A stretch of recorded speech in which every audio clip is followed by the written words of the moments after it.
We are live. House of Trust live stream, episode 13, with a dear friend, Leon. Pleasure to welcome you here today. Thank you so much for your time. Thanks for having me. Today, we're gonna have an inspiring conversation about an individual and how to change their destiny and the power of entrepreneur to build a better future. From growing up in Gaza, becoming an engineer, entrepreneur, and a Brazilian citizen, Leon Diab has spent his life challenging assumptions and building from first principles. Today's episode, we're going to explore Leon's journey, the lessons learned from building startups across multiple industries, and his vision for GUIDO City, a long-term project to create urban infrastructure for the Bitcoin economy. Now, Leon, welcome to the House of Trust. Thank you so much. I really appreciate the very generous introduction, and it's an honor to be here with you. Thank you for having me. Now, Leon, your story is about much more than Bitcoin and technology or entrepreneurship. It's an inspiring story about freedom. And before all of that, I'd love to go back to where your journey started, if that's okay. Yeah, please, go ahead. Because I remember 1 week ago when we were in Portugal, your story really touched me and inspired me. So my first question would be, tell me more about your childhood. What was it like to be growing up in Gaza? Oh, man. I was not expecting this question.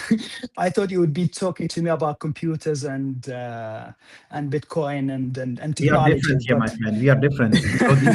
Yeah, well, I think it's a trendy thing to talk about Gaza now, and I really don't want to make it about myself or about the trendy situation in Gaza. It was really tough to grow in Gaza, and everyone knows that.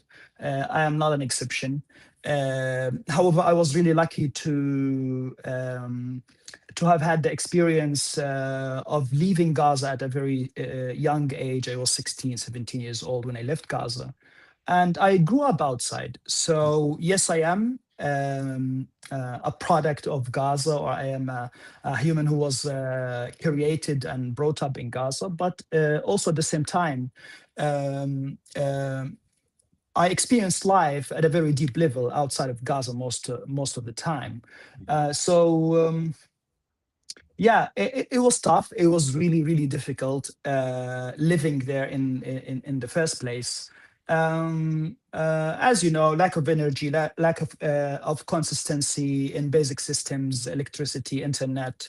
You're not able to travel whenever you want. You just can't really move. It's like literally it's just an open air big prison. So that's what it is. That's what it's like. How was the education back then there? Your education? I used to think that Gaza is privileged to be exposed to education paid by the European Union. It's the UNRWA. Everyone knows about the UNRWA, and the United Nations taking care of the refugees in Gaza and all of this thing. But actually, after living abroad and living in many, many places, I came to the conclusion there is no such a thing in Gaza. There is no education. There is an education system paid by UNRWA, but it's really not decent enough so that I can critique it. It's not an education system. It's just, let's call it an NGO to release empathy towards the people in Gaza. But I don't believe it's education at the level necessary for finding a solution, or like actually for incentivizing people in Gaza to produce a solution. It's not good. It's not good enough. I don't like it. I hate it. We're gonna talk later on in this conversation about how we envision the future of education for our children and the next generation to come. But what really stuck me was, I mean, my grandparents and my parents also grew up close to you in Turkey, Syria, and they didn't have a lot of possibilities. But somehow there was this drive. And today, when I look around me, most of my family members or the Ramey community, they are entrepreneurs. So there is this drive that people create or inherit while they had maybe not the possibilities. And then coming to Europe and different countries now, what wonders me was when you reflect back when you was 10 years old, what was your biggest dream at this age? Do you had any dreams, or do you already knew that one day you want to become an entrepreneur and do what you do today? I had two dreams when I was maybe 5-year-old boy. When I was a child, I had two dreams. One was getting out of Gaza. I achieved. It sounds maybe a bit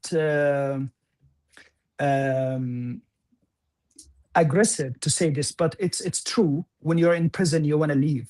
You want to break out of prison. So that was my biggest dream in life, and I did achieve it when I was 16. And then I had all the possibilities in the world. And then my second biggest dream was to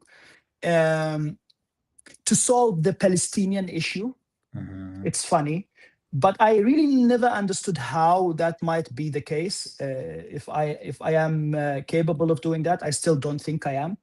But this is a dream I still think about all the time. What would be the solution? So escaping the prison is good, is a great move. But then if I want to sort out this issue, what would be the solution? I want at least to imagine it. I want to fantasize about it. Maybe I can tell my daughter, my best friends, like, I think the solution could be that. I haven't achieved this dream. I don't know if I will, but those are the two biggest dreams I had when I was a child. And for the ones who are not like you and me, coming from a Arabic culture from the Middle East, what was your experience with the Arabic culture?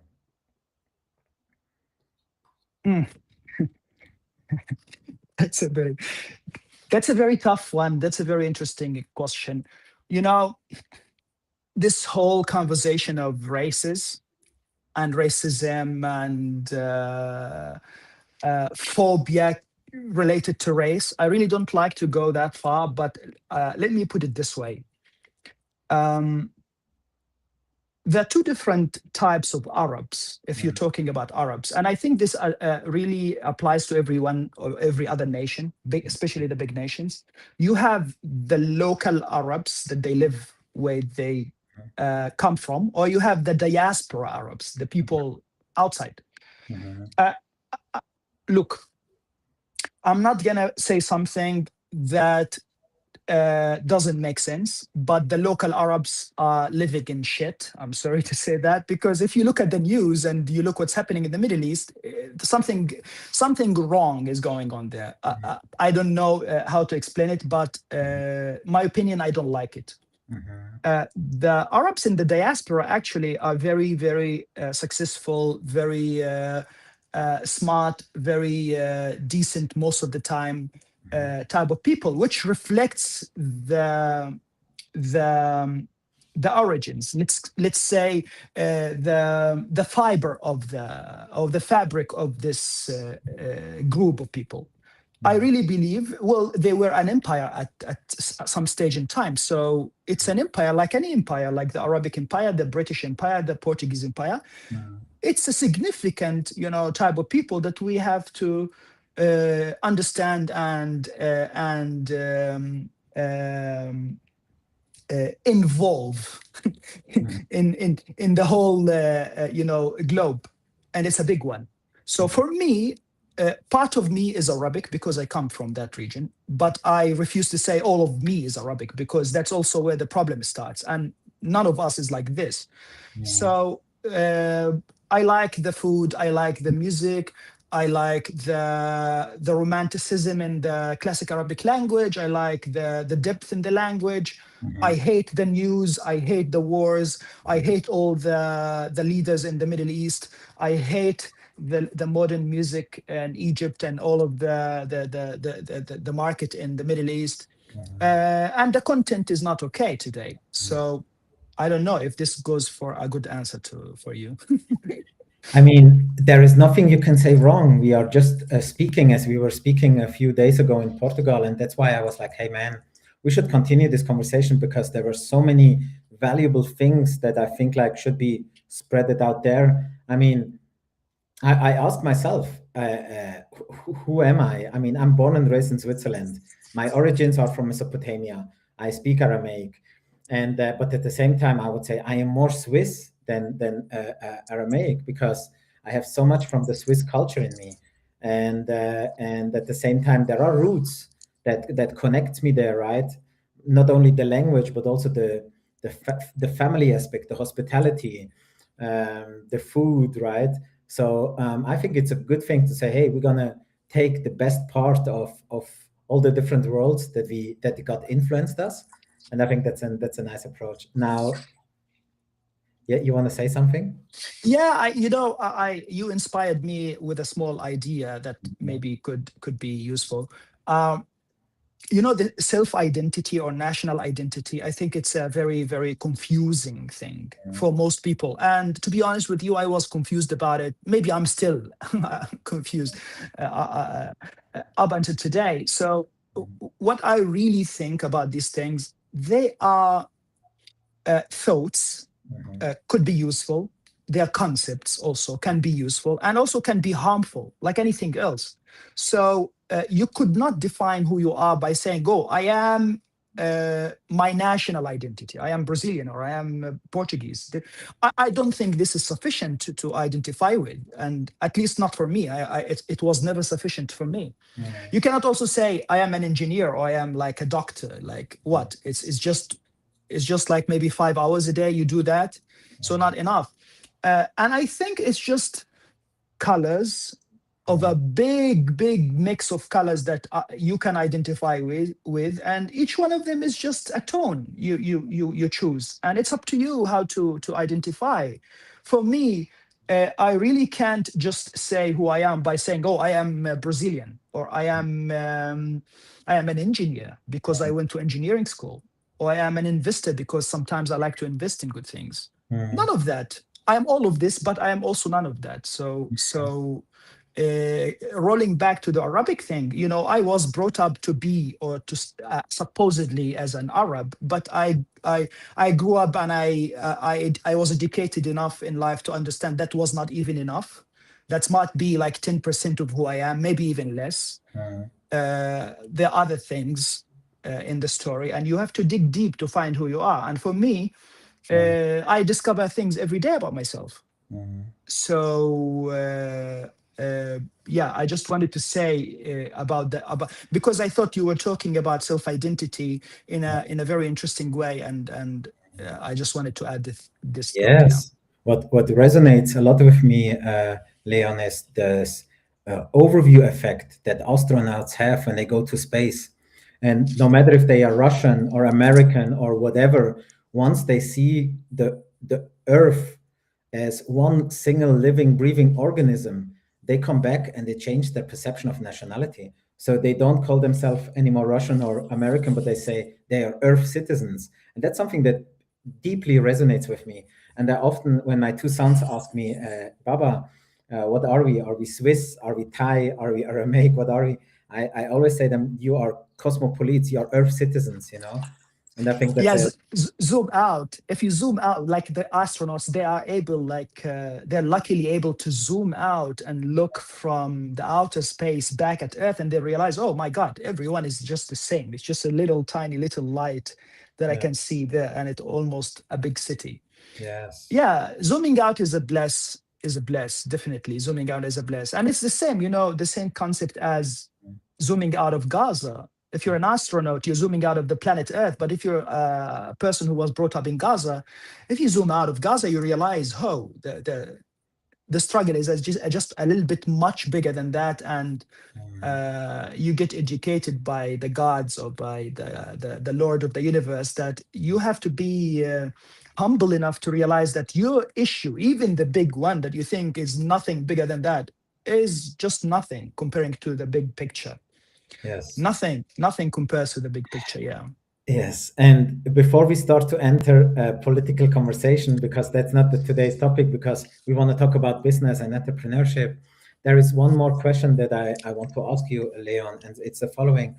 Was there a specific event that changed you forever, that made you become the human that you are today? Absolutely, many, many. But if I have to mention one of them, Mhm, is an event that I remember when I was um, 15 years old, mhm, maybe 14 even, which is 9/11.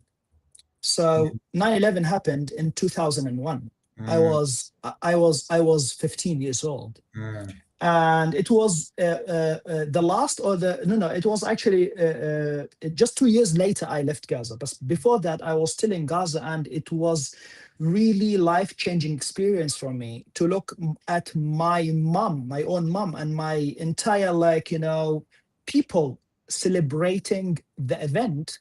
mm. I could not understand that, Wow. and this shaked me in the core, and it took me maybe 10, 20 years to really dismantle that feeling, and understand what happened in that moment. Mm, So I would say it's still significant up until today for me to see something so aggressive, so anti-human, anti-civilization, and all of this destruction being applauded and celebrated around me from people I still love. It's mm, quite confusing. It tells you it's really hard to be a human. It's really hard to understand what is it to be a human. mm. And that event is still, yeah, causes problem inside of my logic up until today. Hmm. Thank you so much for sharing. Yeah, it's interesting. Whoever you ask, what have you made? What were you doing during 9/11? There is a vivid moment that people can remember. I mean, I remember I was, oh my God, oof, 20 years ago. I was also 15, 16 years old, Yeah. and I came back from my piano session. I was playing piano, and the streets were empty. And I walk home and I see my father and mother looking into the screen. So it's crazy how such moments stick in our brain, and everyone can remember. But yeah, I mean, Einstein said he believes, or he knows that the universe. He does not know if the universe is infinite, but he knows that human stupidity is infinite, right? I mean, there is nothing in the It world. must be. It Yeah, must be. it's insane. I mean, somehow we are gods. We are made through God's image. We are infinite beings. We are so powerful. We are capable to create cities and innovations, but at the same time, we are so primitive. We still kill each other. We still hurt each other. We still abuse each other. So the human being is fascinating, as you just said. Yeah, I think I ended up understanding that it's just the very definition of being amazing and beautiful is also being vicious and bad and evil, because you really couldn't be amazing, and if you are not able to be bad. If your default is amazing, you're always amazing. You're not really amazing. You're just you. Mhm. But I think, as you said, the humans are capable and very powerful, and as much as they can build cities, they also can just destroy them in a press of a button. And this is Yes. what they did in 9/11. Yes. Yeah, they took the two most marvelous, like, engineering pieces, Mm, an airplane and a skyscraper. Both of them are like two pieces of art, mm, of marvel, of engineer mm, capacity. So both of them were like crashed into each other and then killing like 4 or 5 thousand people in an instant, or like in a mm. matter of 1 hour. So this was shocking to me, like how much is the human mind capable of being creative in taking revenge, or in fighting itself. Yes. I mean, we talked about it, how deep the roots of anger and cultural pain sits in humans. But you just mentioned engineer. When does your fascination for technology and becoming an engineer started? Wow, since always. I was born as an engineer. I've never seen such anything that indicates it's a machine or something that does beyond what it looks like, uh, and not opened it and not looked inside of it, and not like destroyed it maybe sometimes perhaps. So yeah, I went to engineering school. I carry like I hold an engineering degree, But I really don't think this is exactly what makes me an engineer. I think what makes me an engineer is like the way I think. The way I think since I was a child was always in an engineering way. I was very lucky to grow up with a mathematician. So my mom used to be a math teacher. And math is the language of the universe. The language of physics, or like the way we explain physics is mathematics, and both of them, they explain the universe around us. And this language of logic is what engineering is about. So I would say I became an engineer when I was 5, or as soon as I became a human and capable of thinking about things, I was always an engineer. Nothing has changed when I went to school. It's just some knowledge that was useful for me. Now, take us back on this journey. With what foreign age did you move to Brazil, Leon?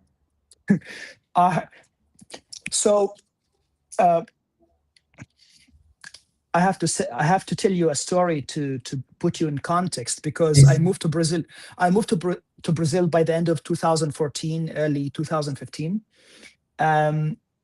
After been deported from Egypt back to Gaza, and after getting stuck in Gaza for 8 months, I managed to escape again to Brazil for the second time. So I escaped the prison twice. One when I was 15 and one when I was 27, 28. So answering your question, I arrived to Brazil. I had 28 years of age. Wow. And what would you say? How did Brazil change your life? Oh my God. Intensely, dramatically, in a very, very beautiful and funny, and sometimes even sarcastic way. How? I never thought I would go to Brazil, just to begin with.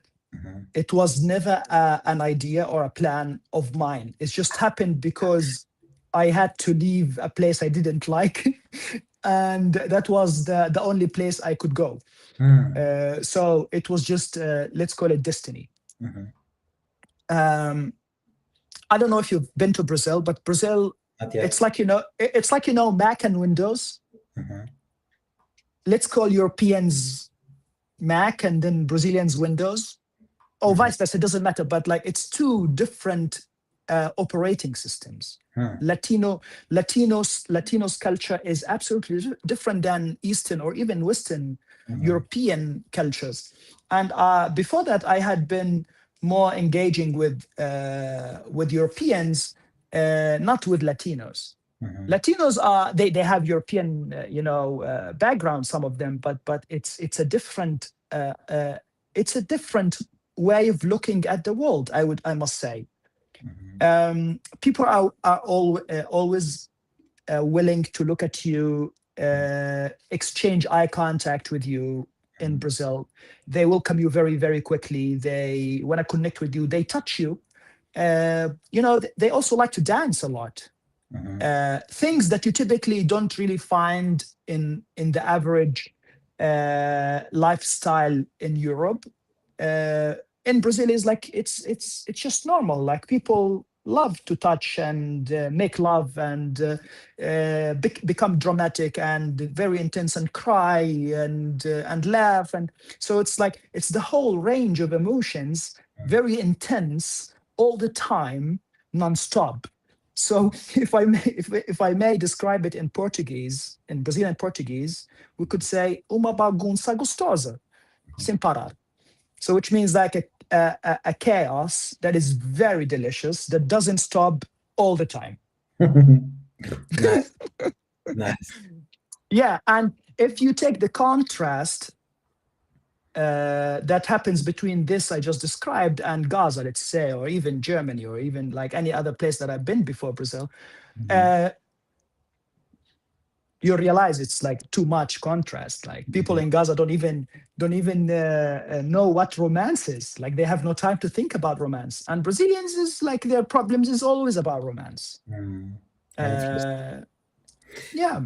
And when you were in Brazil, when did you realize you wanted to build and become an entrepreneur than simply having a career?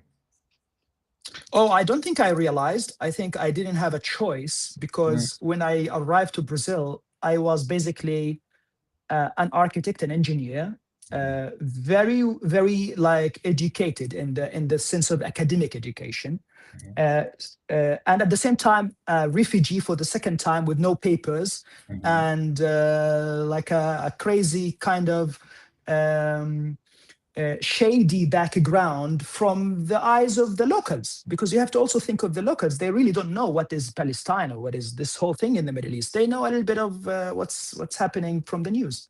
mhm, So I am overeducated, highly unemployable. I cannot really find a job. And if I ever want to find a job, those jobs will be not dignifying enough for me. mhm, And that's not what I was trying to escape the prison to persuade. So I needed something more reasonable. So I really was not left with any option. I mhm, had to do something on my own. mhm. So therefore, once I was allowed by law to do anything, I did, which was 2017. So 2 years after I arrived, What was your first business? I started giving people English classes. Nice. It's not my mother tongue, but I speak English quite well for many, many years. Mhm, And in Brazil, there was a demand and I needed to survive. So I created an English teacher type of gig, mhm. and I occupied a permanent table at Starbucks next to where I used to live. I was just giving classes all the time. That was business for me. Nice. Yeah. And then after that, how did you evolve further in business? Um, I went to do a course Mhm, at Stanford. It was about innovation and entrepreneurship in business. mhm, And this course was held in Chile. So I lived a few months in Chile to take this course. And this was a changing point of my life, because I realized that, oh, I am trying to build a career based on my academic education, like most of us do mhm, typically. mhm, Um, while actually, this is not what I should be doing to, if I want to use the best of my abilities and if I want to go as far as my potential can take me. mhm. That's not the way to go. That's not the academic way, or the normal persuading type of career type of way. In that course, I learned that I can be a company myself. I can be a big idea myself. I can be a big solution. Actually, I can be a big service for everyone around me if I want. And this could be very rewarding. Mhm, And right after that course, the guy who was hosting me on his couch mhm, became my first co-founder, mhm, because I really didn't have money mhm, left with me when I paid the course back in that time. yeah, So I was couch surfing in Chile, and my couch surfing host, mhm. who was a German guy, who's a German guy, became my one of my best friends in life. And together after that course, we started a company. Have I met him in Portugal? Yes, it was Daniel. Actually, you met Oh, Daniel nice, in nice, the party in Portugal. Yeah, he nice. was my host. On his couch, I slept actually a couple of weeks, Yeah. if I remember. And then later, our friendship grew very, very strongly, and we found a few projects together. We built a few ideas, big ideas together, actually. Can you share more about these ideas? And what was would you say the breakthrough that you felt like, okay, now we are on the right track? Let's say it was not a breakthrough Mhm, moment. I couldn't tell you like, oh, there was an aha moment that happened to me, then I realized something big. Not really. mhm, I think it's a combination of multiple factors. The fact that I was born outside of the system in Gaza as a refugee, and it took me like about 37 years to become a citizen of a country on the other side of the planet from where I was born. mhm, This basically was a significant factor that was happening, cooking all the time in my life, that made me who I am today and made me think about the world the way I think about the world today.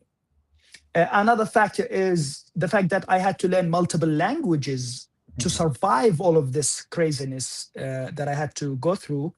Also allowed me a wider range of sensation and a wider range of feelings and understanding, and also capacity to engineer ideas, because I can think as a Brazilian if I want now, because I am a Brazilian.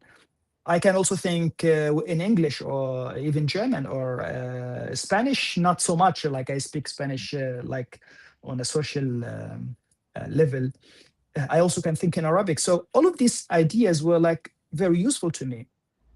The education that I was privileged enough to receive throughout my life, or at school, or fixing my own issues, like persuading a citizenship, was like a huge process of learning law, learning business, learning finance, learning negotiation. To find yourself a good place, you have to negotiate with everyone. So one thing that really significantly changed my life, I must be very, very, very clear about it, was Bitcoin. So I got involved in Bitcoin very early, really early. Like in 2013, I was exposed to Bitcoin, and I read the white paper. I didn't understand anything. Later in 2016, I read it again, and I was like more like able to digest the situation. And ever since, I never stopped looking at Bitcoin from all type of perspectives, like as a project, as an engineering concept, as a philosophy, as an idea that represents money or finance. So I might say maybe Bitcoin was the biggest factor that changed the way I think, or the way I am as an entrepreneur or as an engineer. Yeah, and I'm very grateful, and at the same time very excited for what's possible out of this philosophy, out of this concept. Yeah. And now, for all the founders, entrepreneurs listening, which failures taught you the biggest lessons if you reflect back? I would say I have failed a lot, much more than I have succeeded. And all of these failures were very useful for me later on. But the most significant failure that I could recall is failing to uh, to judge people that I become very intimate with them in my contact, in my experience in this life. And I think this is something I still do all the time up until today, but I am learning how to improve this. But this is the most fatal mistake of all times, all the time. It was always about not reading people correctly, not understanding their motives, not knowing what type of partnership they look and they see in me, because oftentimes it's not what they say. Um, and I'm improving myself in this all the time, but I keep failing. So yeah, this is in my experience, this is the biggest challenge in building big ideas, or setting up teams, and building companies and taking them to success, is building a team, and that's people. And people management is the most difficult and the most challenging thing in life, in my opinion. Yeah, there is this beautiful sentence that respect to the people who, sorry for my English, who went through a lot of shit, disappointments, and still have a trustful, warm heart, because we all make negative experiences with humans, right? And either you're gonna make a blockage, a wall, and say, I'm gonna not trust anyone anymore, or you still trust, but once you trust, you enter a space where you are vulnerable, and you can get, you can get damaged or hurt, right? So somehow it's really about reading people and understanding what's, as you said beautifully, what's their motive, what do they want from me, and what for type of relationships do I enter, because there is a receiver and a sender, right? And sometimes from one human to another, I mean, also talking about male and female, right? Sometimes we have different operating mechanisms, and we believe that everyone sees the world with the same eyes, but we are 8 billion different humans, 8 billion different receptors and receivers. So from one person to another is a whole universe in between where misunderstanding can happen, right? So I get that. Yeah. Okay.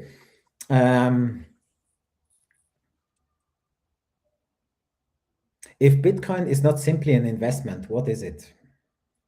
Oh, I like how you jump from shocking questions to another shocking questions that they're not related to each other. So I thought you would ask me this first, then you went to Gaza first, then you're now asking me this after I had forgotten about it. Okay. Leon, do you see our conversation we had a week ago? It's the same, just public. Okay. So what if Bitcoin is not an investment, what it is? That's what you asked, right?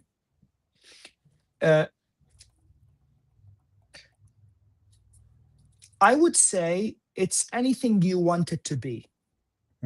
And this might sound like trying to be intelligent or like a lot of philosophy here, but it's really not. It's just the simplest way to say it.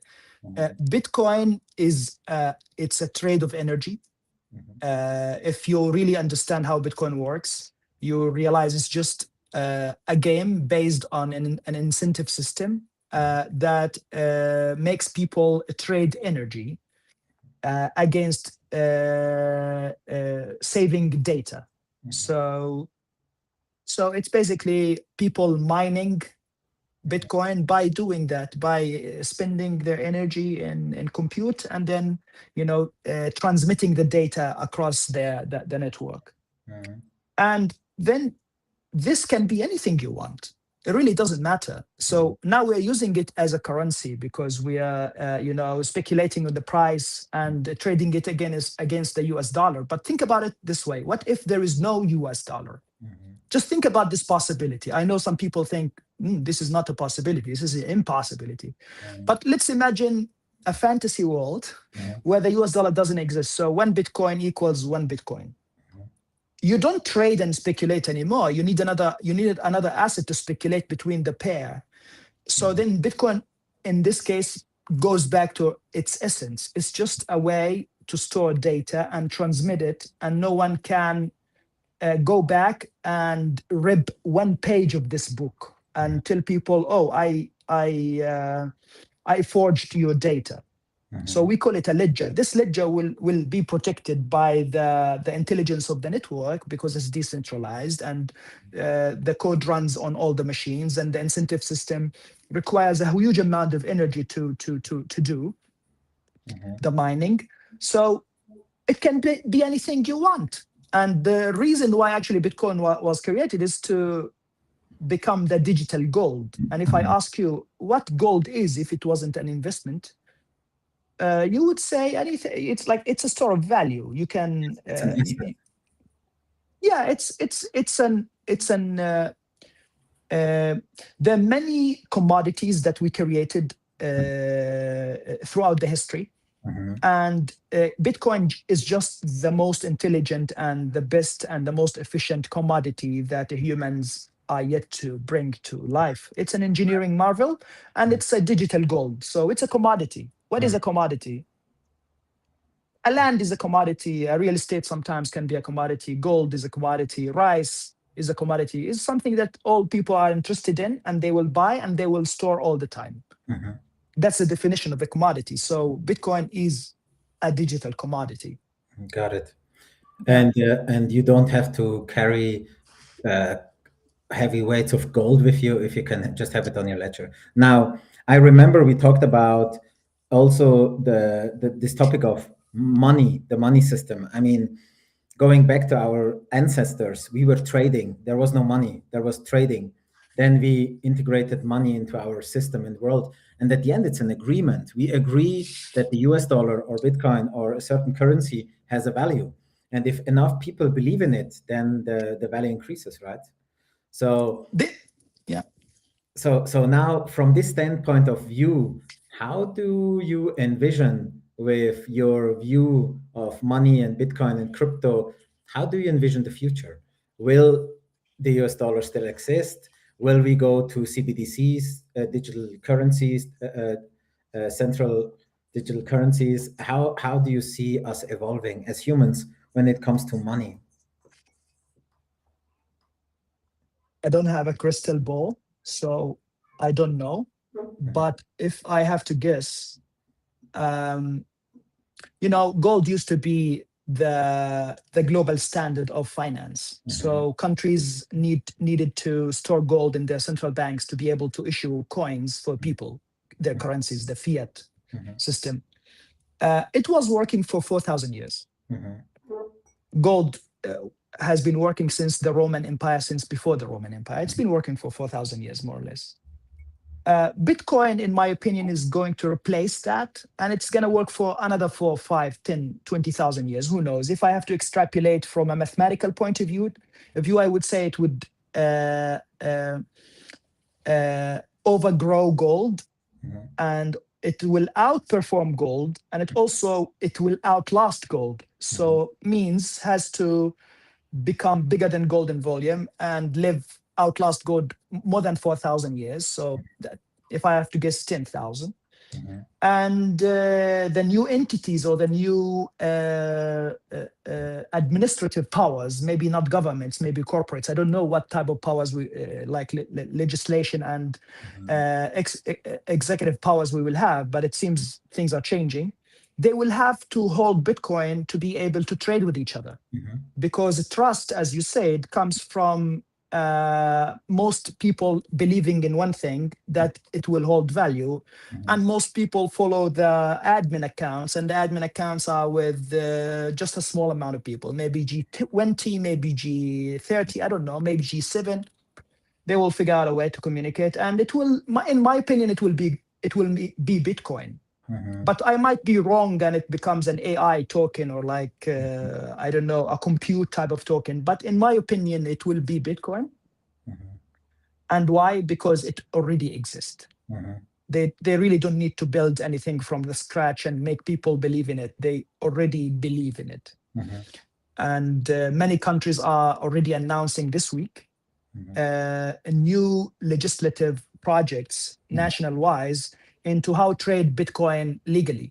Russia is one of them. Oh, wait a minute. Russia is maybe one of the biggest countries on the planet. So it has to be G7 or even G3. Russia would be one of them. So there is the Clarity Act in the US also. They will vote on it a couple of days from now.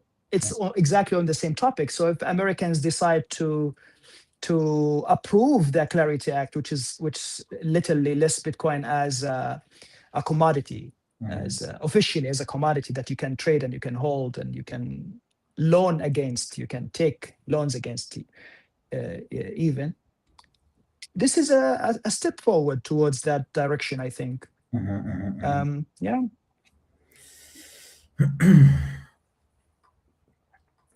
There are a lot of crazy questions that I could ask for this topic. One of them is, what do you say about the theory that Bitcoin was only created to create the infrastructure for CBDCs? That's true.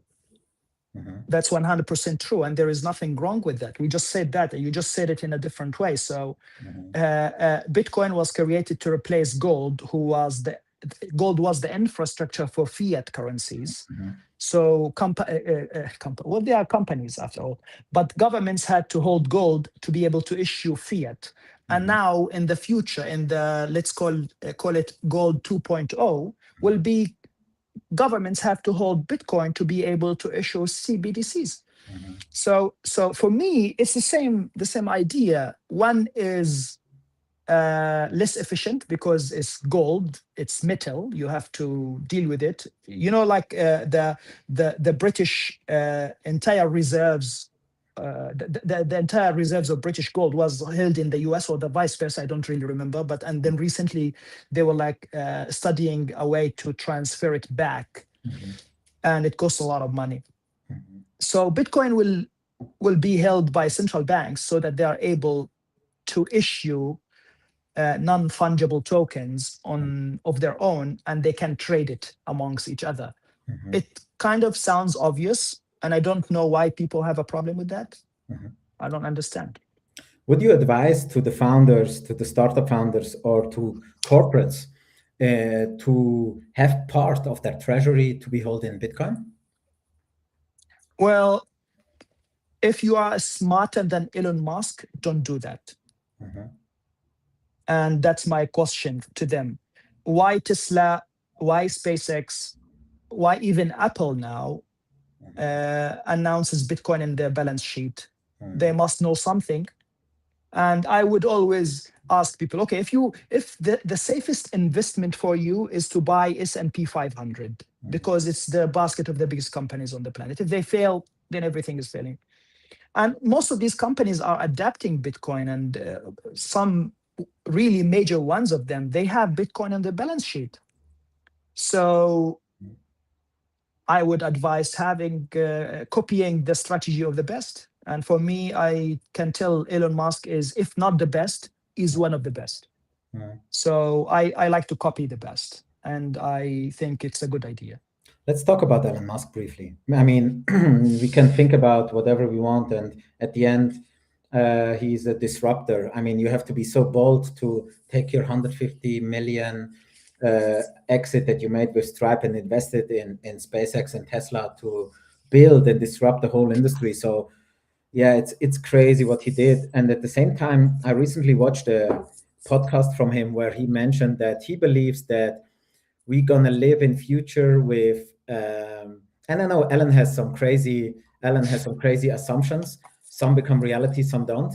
But one of his assumptions was that we're gonna live in a future where we're gonna have a basic universal income, and the and the currency of the future is energy that is produced by technology. And yeah, it was fascinating to listen to him. What do you think about him as an entrepreneur, but also now we're gonna come to the topic of parenthood. I mean, Leon, you're a few days away to become the first-time father. What a beautiful experience! How do you see fatherhood?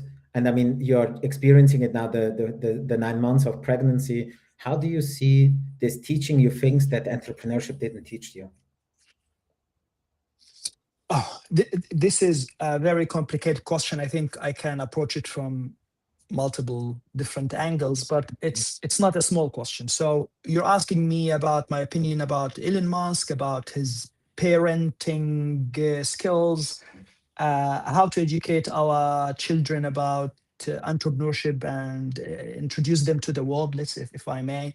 So it's like it's a bunch of questions in one in one question. So as I said, I really admire Elon Musk, and he's one of my heroes. So I don't ever find someone who is perfect. I never liked someone 100%. There is always something I don't like about them. Elon Musk is no exception, but to this rule. But by the end of the day, I really admire and find him inspiring, and I find him to be a superhuman. So I always get inspired, but by the possibilities that he shows to all of us, and also I like someone who thinks outside of the box for real, not the tiniest little box that they give to you. No, but I'm talking about outside of the entire box. This is a guy who's providing internet from the outer space to everyone else on the planet Earth without discrimination. It doesn't matter your nationality. It doesn't matter if you can have a SpaceX account. You can buy internet from him. It's inspiring, the scale of things that he thinks about. Maybe he will not be able to take us to Mars. Someone else will. I'm sure we will go. Maybe it's not Elon Musk, but let's just give him the credit. He is the guy who made everyone believe it's possible. So that's one side of the question. I find him a hero. I get inspired by him. I respect him a lot. The parenting thing, I really don't know what is it to be a good father. As you said, I'm about to be a father myself. I will have to discover this in the process. I don't want to comment on his parenting because I really don't know much about it. I maybe, like all of us, read some gossip news on media about Elon Musk being a father, but it's really not my business. I don't know the guy on personal level. I don't know how he deals with his kids, but I know he's very intelligent, and I know he will be able to raise his kids much better than I am. So, who am I to say anything about that? The third part of the question, how to educate our kids and how to introduce them to this world, it's really interesting. And I would say it's a project of mine. I want to discover how, because I'm expecting a daughter, as you just mentioned. And I really want to know, if I don't believe in education the way I was educated, I don't believe in schools, I don't believe in universities, I think it's a waste of time. So then what is it? The alternative. So how can we educate our kids? Yeah, I'm happy to be part of any thinking group that you might have about this question, but I don't have an answer. Okay. Thank you so much. All I know that is Elon Musk created their own school called Astronova School. Super interesting. Worth to check it out. And I mean, we are just entering the conversation of the mission of Yes We Trust, because fact, Leon, 80% of the jobs by 2030 doesn't exist yet. 45% of the millennials are ready to earn less money and to do something more social instead. We have achieved in the Maslow hierarchy the level of self-realization. The generation growing up has a different view on authority.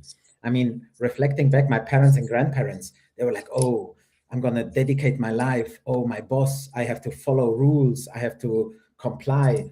And today's generation has a different mindset. They want more freedom, more purpose, more impact. And I just see that the current education system is not updated. Everything is evolving in the world, but why do we still have the same education system? So I'm a big fan of the Green School in Bali, the School of Tomorrow in Switzerland, the Bravery Academy in Lisbon. There are some amazing concepts out there, and we as Yes We Trust are following the path to create the School of Impact. And we want children to be in nature, to learn gardening, to develop their skills and superpowers, because I believe that every human being has God-given superpowers, and it's about to discover Absolutely. them. It's about to discover them and figure out, hey, ikigai, how can I create something meaningful and valuable, and have purpose with my daily activities? If we follow Ellen's input and we say, hey, we're going to live in a world with a universal basic income, if we don't have to earn money anymore, what will we human do, right, with our time and capacity? So these are interesting questions that I I just want think to hear in the room. I want to add something here. I think really people really misunderstand money to a very, very, very confusing way, very confusing level. People have never ever need to earn money. You really don't need to earn money because you don't need money. Money is a tool you will use to earn respect, to earn position, to earn love, to earn a name, to earn a name of your own, to earn a story, to earn a heritage that you will pass over to your legacy, to your family. Money is just a tool.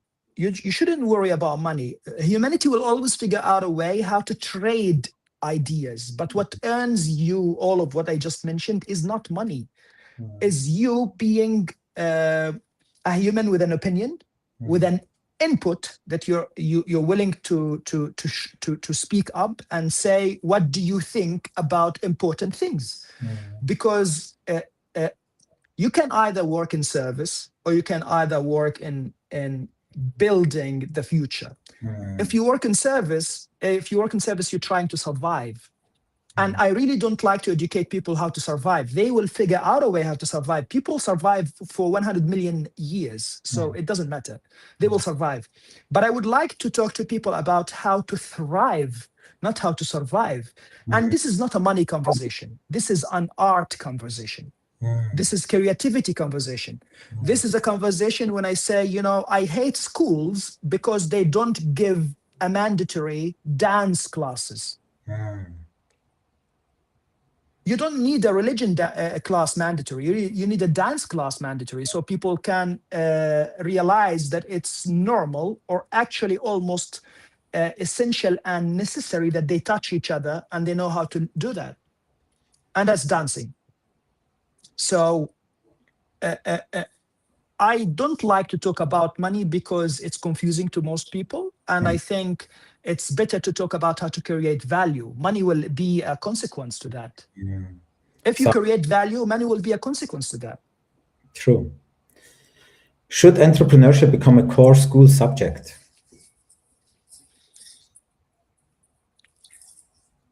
Perhaps, but I would say solving problems is what it's this whole thing about. Oh, no, let's just say it in a better way. Creating problems is the best thing. How to approach life is creating problems, because the problems you solve are the problems you created. Really, no one sees them until you say, hey, you see that problem? I want to fix it. It was like, okay, it's really not a problem. We really don't want an electric car. Like a gasoline car was already good. But once you solve that problem, it's yours, you created, the world will realize, oh, that's an additional value. I like this. I didn't really need it, but I like it. I want it. Because the truth of the matter is, you really don't need anything in life, but you want everything. Humans are built to want things.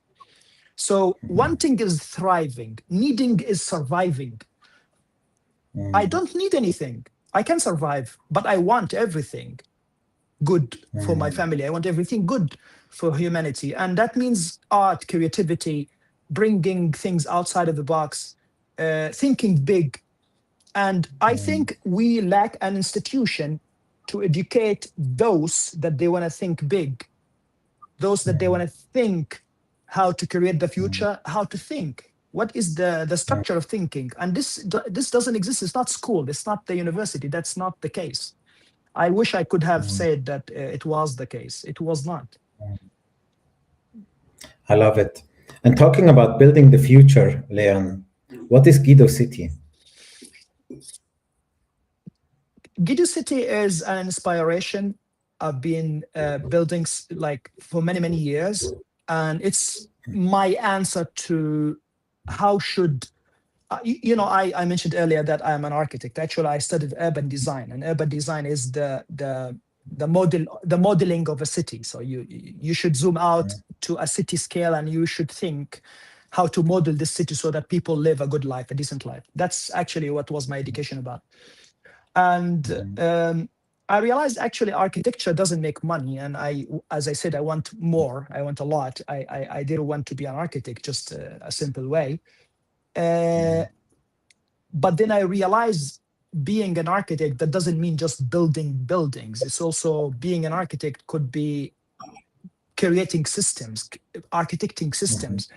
And the biggest issue that I always faced when I was a refugee, which is my entire life, almost like 37 years of my life, was how to send money from the country I just escaped to the country I am escaping to.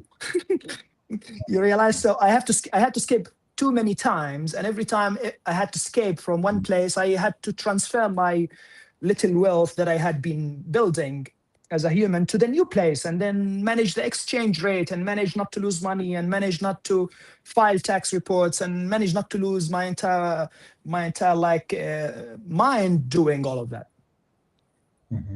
And Bitcoin was very useful when it came, but then it's not good enough because it was not designed to sort out this day-to-day problem. It was, as I said, designed to sort out the gold thing. We don't want to carry $1 billion worth of gold. How can we make it digital? So GUIDO City is basically about that. How people can trade on daily basis, and what is that value that they can use as common value, because as you know, Bitcoin is very volatile. It's as gold. Gold is also has been always very volatile. You cannot go buy a sandwich with gold, can you? So same thing with Bitcoin. You cannot just go sell your Bitcoin to buy to pay the rent. You can do that. So what do you do? USD. Okay, what if USD goes away? And it might go away, like every other empire collapsed, and with it the currency. So what would be the day-to-day trade as a trading vehicle? People came up with stable coins, but you know what's the issue with stable coins? The idea of stable suggesting that there is a coin that it's stable, it's already fraudulent. It already makes no sense, because no such a thing in nature as stable.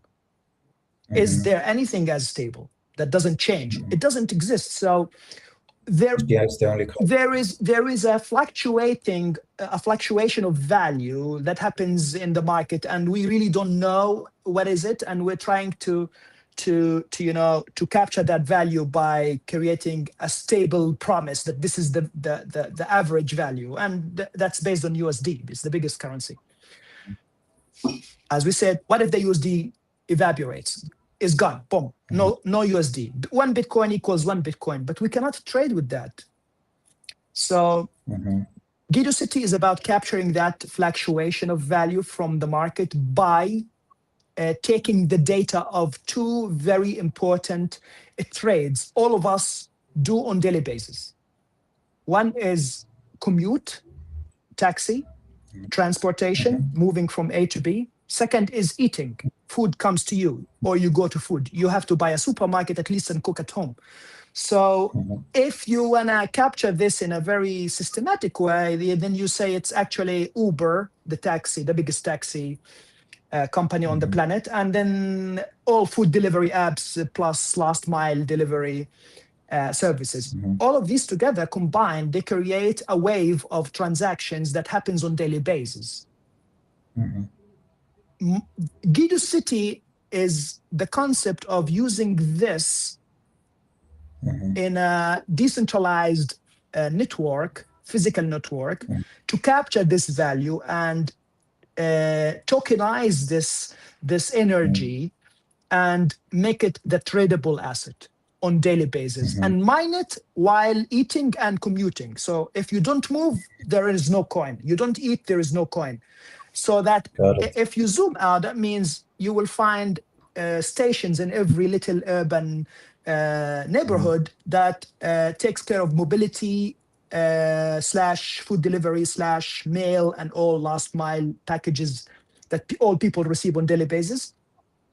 And while this machine, the network is moving and working, it also prints coins only because of production. If the production stops, then coin production goes down. If production goes high, it's an indication of let's call it more appetite to trade, because we're moving a lot, we're eating a lot, we're sending packages a lot. That means we are interacting a lot. That means we need more coins, and the value of the coins is the efficiency of these services. How efficient it is to take people from A to B. How efficient it is to deliver like this package from A to B, and that it is what GUIDO City Dream is about. I love it. And I mean, everything what we're doing in Yes We Trust, it's about building the new, Leon, right? As you said, it's a cycle of 200 years when always economies or systems collapse, and then we rebuild something new. And I see that our current systems are at this edge of collapse, right? True story. And there will be a vacuum. There will be space for something new. So the whole theme of Yes We Trust is not fighting the old, but invest all our energy in building the new. Now, is part of your concept, as an example, just to brainstorm local farming? Because what I see is that today I go to the supermarket, especially if I'm in the US, and I cannot put my hand into the fire and say, this is healthy food, right? It's highly industrialized and not I mean, there is this case study of an apple today and an apple 20 years ago, that you need to eat 20 apples to have the same nutrition like today. So is local farming, like a platform that I just discovered called Localize, would this be something valuable to integrate in GUIDO City, local farms? Absolutely. Actually, you brought up a very, very important and even a cornerstone of the GUIDO concept. There are three local elements that they have to happen locally for the money to flow in a fair value that no one is feeling uncomfortable with. So three elements in urban economy are important. One is the fleet that takes people and goods between each other. There will always be a fleet of vehicles that does this exchange. There is no economy without vehicles. That's why Tesla is one of the biggest players in the modern economy, will be also. So locals have to own the destiny, the supply chain, and the network of service for these vehicles. If someone else, let's say China owns the vehicles and the supply chain, and your food security based, it depends on that. And so you really basically don't really have security, because those vehicles are not locally and managed and owned by the network that benefits out of them. One, vehicles, the fleet. Second is farming, producing crops. So if you produce crops in a place is not efficient enough for your economy, that means your food is expensive for you. And the good quality food is even more expensive for you. Today, actually, it's very, I wouldn't say very easy, but it's very possible that we can supply very good quality of food for like the table, the table requirements, the table vegetables, like all of these things from local farming solutions. Even to occupy less space, we even look at vertical farming. You don't need to do horizontal farming anymore. You could do literally vertical farming in a giant Amazon local warehouse that does also Uber services for the cars, and at the same time, it's a dark kitchen. That is the ideas we're studying, we're talking about here, because all of these things are of a very, very great interest for the local population. So the third thing is the energy. This energy that runs these facilities and make the core, the farming thing produce the fruits and the vegetables, and take these products and carry them back to where people eat, requires energy. And this energy, if it's not traded at a fair and efficient prices, then the whole thing doesn't work. That's why they're fighting for petrol and oil and all of these problems. So GUIDO City philosophy is about putting all of these things in one node, physical node in a local place, and allow people to tokenize this ecosystem and own the farming system, own the fleet, and also own the energy that feeds them, so they can execute all of this on daily basis. As a matter of fact, the coin doesn't show value before considering the three things we just mentioned: vehicles, food, and energy. Talking about architecture and engineering, the future of cities, Leon, if you could redesign a city from scratch today, what would you build differently?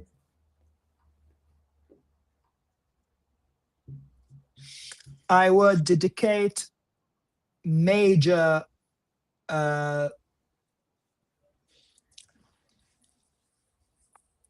I would distribute the land differently. I would make the land distribution consider new things in cities that people don't even consider today. Things like open theaters, open atriums, like Romans used to do, like Greek used to do.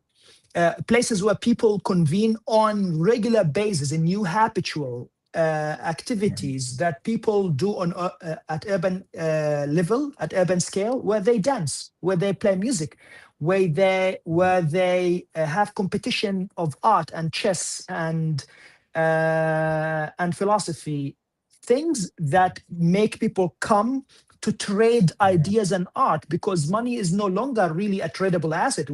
AI and robots will take care of all of these things. So how do we communicate? How do we connect? We need to rethink. Actually, as a matter of fact, it's not a question of if we have to rethink the cities. I think it's a matter of time that we will have to rethink our cities, because they're not designed for this economy. They're not designed for this lifestyle we're trying to adapt to. They're designed for a very, very old one. And the new one requires more human contact, because machines are kind of separating us from each other, because they're doing the things we typically used to do. Now we need to create new levels and new layers of interactions. How? By redesigning the cities, by bringing in new activities, dancing, as I said, competition. You see, when the World Cup is coming, everyone is happy, everyone is trading, everyone is like trying to make money. It's a happy event that we engineered and created artificially. Amazing. Haven't we learned from it? Let's do it even in a smaller scale, but more. World Cups, World Cups of tango, World Cups of chess, World Cups of new sports, World Cups of robots fighting, but places where cities host people to interact artistically and exchange creativity with each other. I love it. I love it. What comes to my mind is Gary Vee, who said, in a world that is more interconnected than ever before digitally, but we are more lonely than ever before, the gold of the future are physical events. That's what he said, and that's something that just resonates. The gold of the future, real touch. A human will come and give you a hug, and you will be convinced it's real. This will be the gold of the future, in my opinion, because this is becoming rare and rare. And and this is where the circle closes, and we come back to the Brazilian culture. Yeah, embrace. Embrace is abraço, abraço. Abraço. Okay, Leon, to the end of our call, we're going to have a rapid fire exercise. I'm going to ask you some questions and you're going to just shoot an answer. And the first one, I got inspired while I was watching your Instagram profile. I saw that there is this beautiful link. And question number one book everyone should read.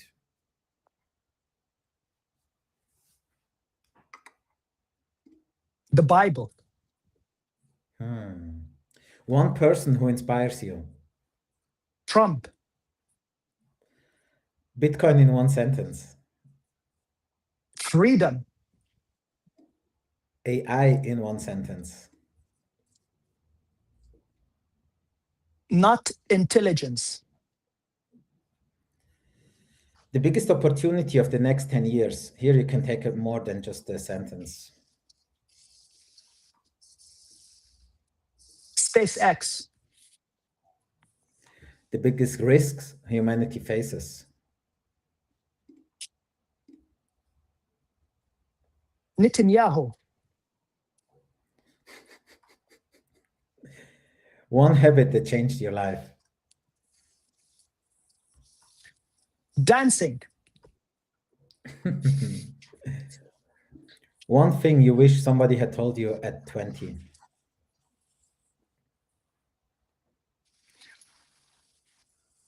Women are not weak. And my closing question for today would be, imagine millions of young people are watching us today. Some think they don't have opportunities. What message would you like to leave with them? If you want to live, you should be more curious, you should have more courage, and you should love more and get hurt more. I love it. Dear Leon, thank you so much for your time. I wish you all the best in the next days to becoming a father. Blessings to you and Anastasia. I'm looking forward to continue this relationship with you guys, might be in Portugal or wherever. Lots of success with GUIDO City. And thank you for sharing your beautiful, inspiring story. Thank you so much. I really appreciate it. And this was a great pleasure to me. Guys, It's a wrap. This is it for this week. That was the House of Trust live stream, episode 13. We see us next Tuesday, 7 p.m. Until then, lots of success.